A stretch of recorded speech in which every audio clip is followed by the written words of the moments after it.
In the early morning hours of April 16, 1992, 45-year-old Jay Durham left his home in Little Rock, Arkansas.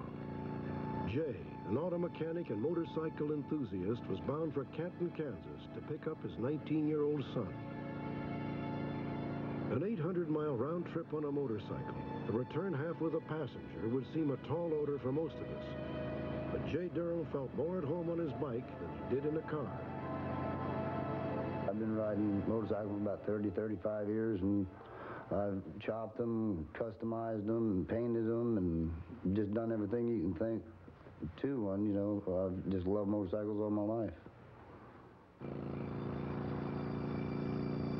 For an hour, Jay's trip was uneventful, until he was just west of the Russellville exit on Interstate 40.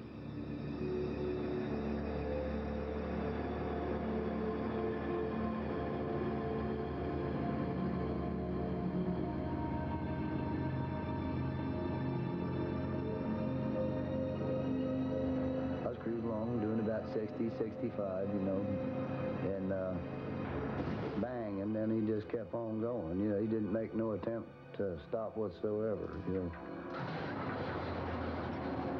Jay's motorcycle was trapped beneath the truck's bumper.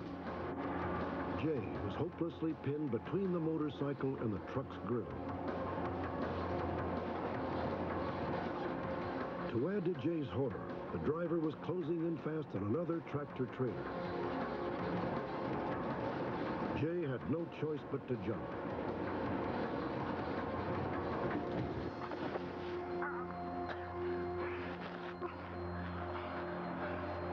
I thought I broke my leg, but it wasn't broke. You know, after I finished rolling and stuff like that, then when I reached down to feel how bad it was broke so I could move it, so I could set up, I couldn't do it because it wasn't there.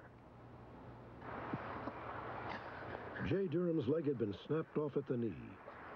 Remarkably, he stayed calm enough to use his chain belt as a tourniquet.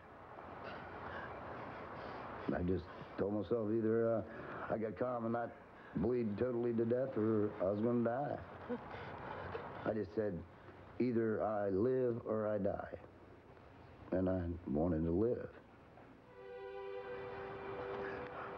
Through a haze of pain and disorientation, Jay watched as a trucker tried to detach the motorcycle from the truck's grill. Jay could not make out the man's features, but he feared that the trucker wanted to kill him. Jay struggled to hide in the shadows. Before long, another truck pulled over. The two drivers succeeded in prying Jay's motorcycle loose.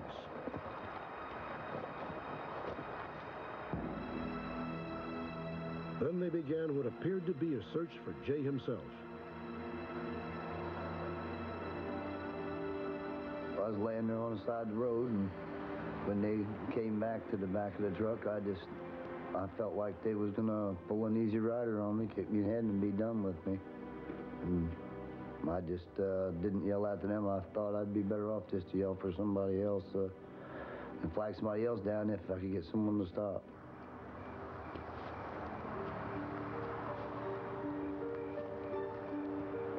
They just kind of looked around a little bit, and a couple minutes later, they walked right back to their tractors. And then a few minutes later, they left. Jay Durham lay by the side of the road in agonizing pain and uncertainty until a group of teenagers stopped and called an ambulance.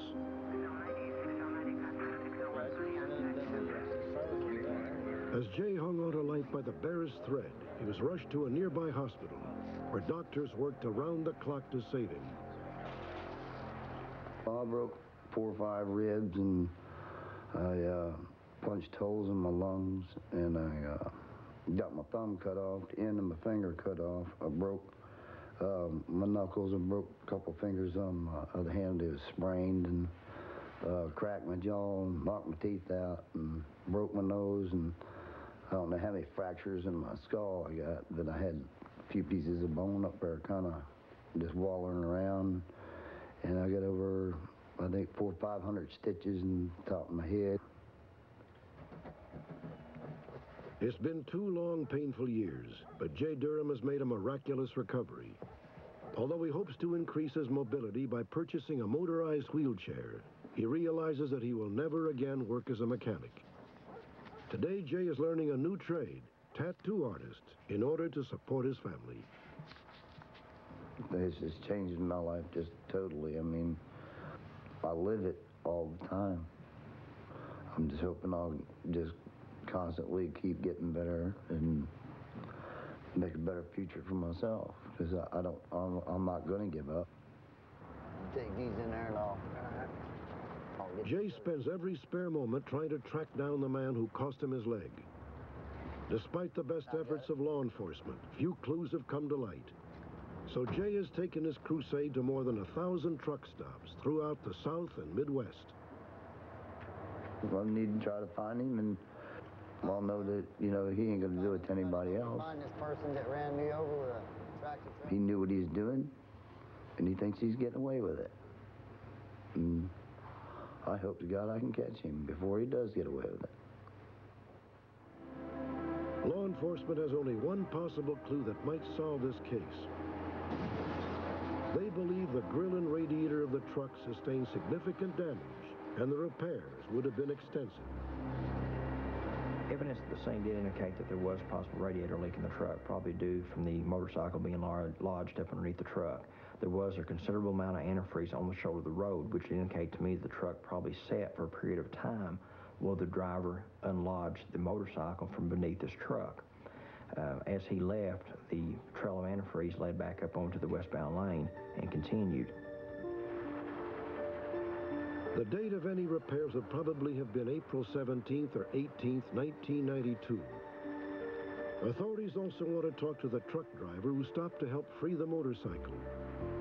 They believe he is completely innocent and was told that the truck had hit a parked riderless bike.